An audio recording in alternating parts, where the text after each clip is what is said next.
मासु मासु बनाउँदैछ यहाँ त के छ मासु बनाउँदैछ त बस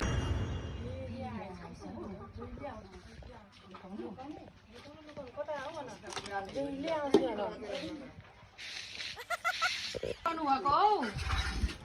मासु मासु बनाएको थियो के लुकाए जस्तै लाग्यो हौ मलाई त म आएपछि छैन मासु मासु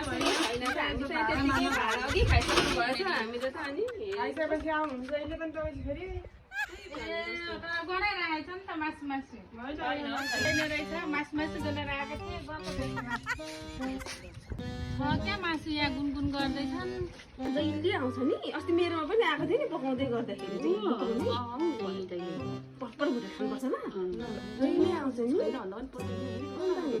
भुँडी पो दुख्ने हो कि म त सुक्खै सुक्खै गरिदिनु पर्छ नि ए मासु त रहेछ त अनि कस्तो ढाक्नु भएको तपाईँहरूले होइन होला आफै ढाक्नु हुँदैछ अनि अर्काको भन्नुहुन्छ नि होइन पकाइदिनुलाई यहाँनिर